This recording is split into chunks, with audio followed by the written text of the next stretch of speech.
hits just keep on coming concerning Disney Plus's She-Hulk Attorney at Law.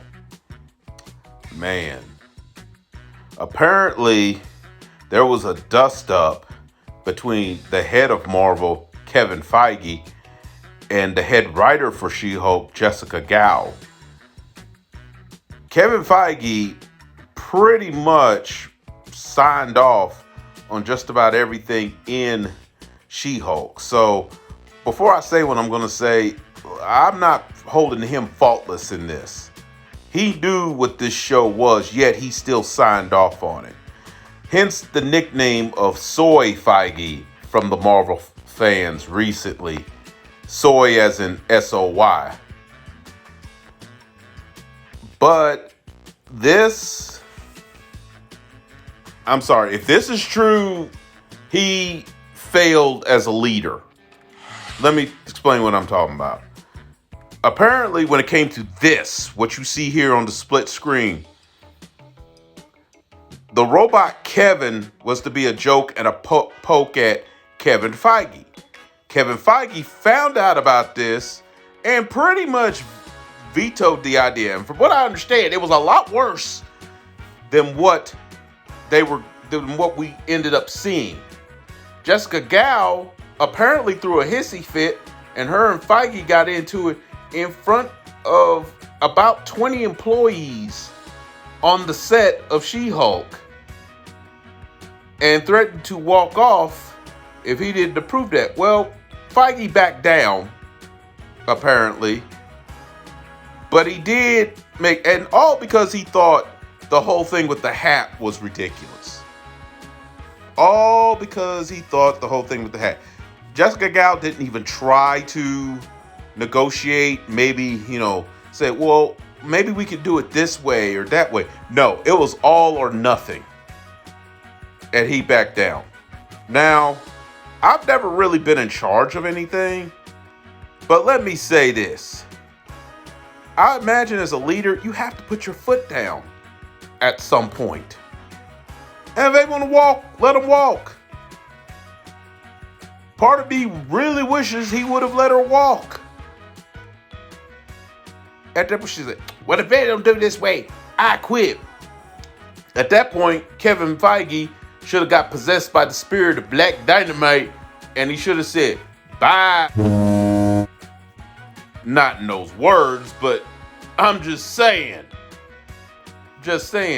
If nothing else, not only to show her that he wouldn't be bullied, but as to set an example to the other 20 employees, because at that point, what he should have said was, that's fine. You can pack your stuff, get off my set.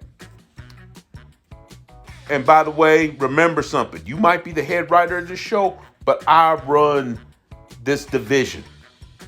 Ultimately, everything gets my say-so and gets signed off by me, ultimately.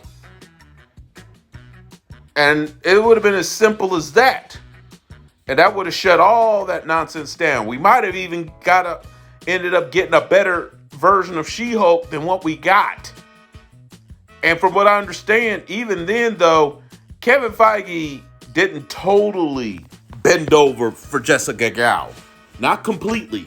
Because apparently, the show we got was originally scheduled to be 12 episodes, and it was a lot worse than what we ended up getting.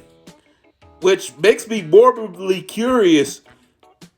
If it was worse than what we got, I almost want to see what the heck did they film. If this was actually the good stuff. So, my goodness. But yeah. And as for women that argue about, well, there's no representation of women in Marvel and stuff.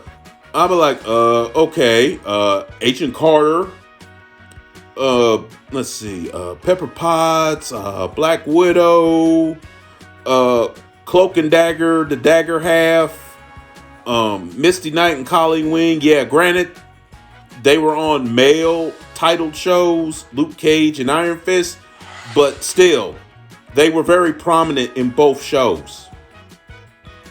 Let's see what else. What else is there? Let me think of another example. Miss Marvel, and I know Miss Marvel was a boring old show, and I agree. But Miss Marvel, it felt like they put it was just boring. But I felt like they put a better effort in that show than this. And by the way, to Miss Gal, if you really want to build up a female character the right way, check out Werewolf by Night. I would thumb up Elsa Bloodstone way more than Jennifer Walters. There is a way you could do it correctly. And I know some people use the excuse that it's a comedy. Even still, though, they made Jennifer Walters look bad. And the reason fans reacted in the visceral way they have is because we actually love She-Hulk. We adore She-Hulk. We love her from the cartoons. We love her from the comics.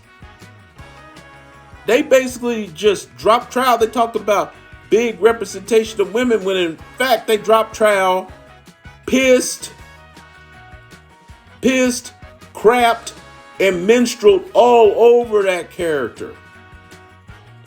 And I join a lot of fans. As a whole, the only episode I will even look at now is episode 8. And that's only because Charlie Cox actually brought it up from abominable to tolerable. And thankfully brought Tatiana Maslany along with him because from what I could tell, she is a talented actress. But she had some crap material. And honestly, if she really thinks this is the way to go, I want to see what she thinks on this like 20 years. If she's still around 20 years from now, I want somebody to revisit her and see what she thinks on it. But anyway, I've rambled enough on this. I'm out.